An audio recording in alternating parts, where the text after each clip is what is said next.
નમસ્કાર મિત્રો, સ્વાગત છે આપ સૌનો અમારી યુટ્યુબ ચેનલમાં। તો મિત્રો, હાલની આપણે વાત કરીએ તો મિની વાવાઝોડું ત્રાટક્યું અને અનેક વિસ્તારોની અંદર મિત્રો એલર્ટ જાહેર, તેમજ હજુ પણ આગામી 2 થી 3 દિવસ ભારે વરસાદ જોવા મળશે।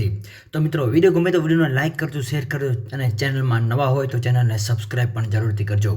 તો મિત્રો, હાલની આપણે વાત કરીએ તો આજ રોજ ભારે પવન સાથે વરસાદ ફૂંકાયો હોવાનો અહેવાલો મળી રહ્યા છે, તેમજ મિત્રો મિની વાવાઝોડું જેવું પવનો સાથે કમોસમી વરસાદ જોવા મળ્યો હતો, જેવું હાલ સૂત્રો અનુસાર જણાઈ રહ્યું છે। આ સાથે સાથે હવામાન વિભાગની સૌથી મોટી આગાહી અનુસાર એક વેસ્ટર્ન ડિસ્ટર્બન્સ સર્જાવાની સાથે સાથે મિની વાવાઝોડા જેવો માહોલ જોવા મળ્યો હતો, જેની અસરના ભાગરૂપે આપણે વાત કરીએ તો તાપમાનની અંદર અસ્થિરતાને ભારે પવન ફૂંકાઈ હોવાથી ગુજરાતના પડોશી રાજ્યોની અંદર પણ આની અસર વર્તાઈ હોવાનો અહેવાલો મળી રહ્યા છે।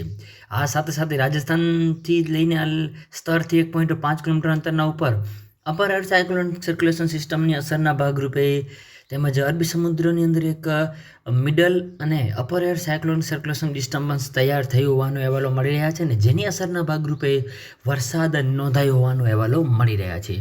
આ સાથે સાથે હવામાન વિભાગની સૌથી મોટી આગાહી અનુસાર આજે દિવસ દરમિયાન અમદાવાદ સહિતના અલગ અલગ ભાગોની અંદર, ખાસ કરીને સૌરાષ્ટ્ર, કચ્છ, દક્ષિણ ગુજરાતના વિસ્તારોની અંદર પવનની ગતિની આપણે વાત કરીએ તો 30 થી 50 કિલોમીટર પ્રતિ કલાકની ઝડપે પવનો ફૂંકાવાની શક્યતાઓ વ્યક્ત કરવામાં આવી રહી છે।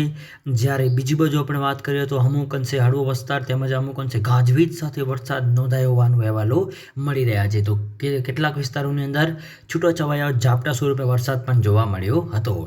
આ સાથે સાથે હવામાનની સૌથી મોટી આગાહી અનુસાર 13 જિલ્લાઓની અંદર વરસાદ થવાની શક્યતા વ્યક્ત કરવામાં આવી રહી છે, જેની અંદર બનાસકાંઠા, સાબરકાંઠા, ડાંગ અને સૌરાષ્ટ્રના તેમજ કચ્છના અલગ અલગ ભાગોની અંદર અને સુરેન્દ્રનગર, બોટાદ એમ આ વિસ્તારોની અંદર પણ અમુક અંશે વરસાદની શક્યતાઓ વ્યક્ત કરવામાં આવી રહી છે। એટલે કે મિત્રો, માર્ચ મહિનાની અંદર ગરમી એક બાજુ જોવા મળી રહી છે, બીજી બાજુ કમોસમી વરસાદની આગાહી પણ વ્યક્ત કરવામાં આવી રહી છે।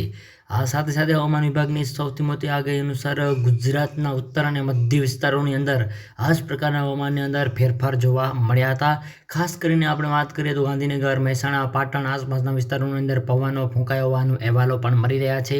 તેમજ બીજી બાજુ આગામી 24 કલાકની આપણે વાત કરીએ તો ગુજરાતની અંદર વાતાવરણની અંદર અસ્થિરતા યથાવત રહેશે એવી હાલ શક્યતાઓ, સંભાવનાઓ વ્યક્ત કરવામાં આવી રહી છે। તેમજ મિત્રો, બંગાળની ખાડીની અંદર અને અરબી સમુદ્રની અંદર ફરી પાછી મિત્રો નવી સિસ્ટમ સર્જાશે અને મિત્રો ગુજરાતને કેટલી અસર કરશે તેના વિશે પણ મિત્રો જેમ સંપૂર્ણ નવી અપડેટ આવતી જશે એમ અમે તમને જણાવતા રહીશું।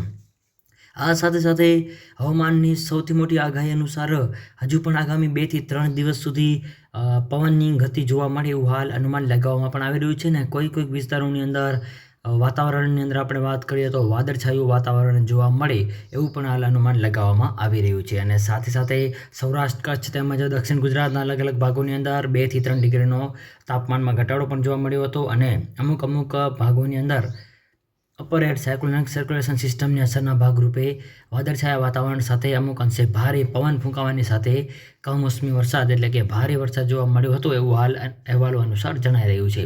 તો મિત્રો, વિડીયોમાં નવા હોય તો વિડીયોને સબસ્ક્રાઈબ જરૂર કરજો, અને મિત્રો ચેનલમાં નવા હોય તો ચેનલને સબસ્ક્રાઈબ પણ જરૂરથી કરજો। તો મિત્રો, આપ સૌનો ખૂબ ખૂબ આભાર।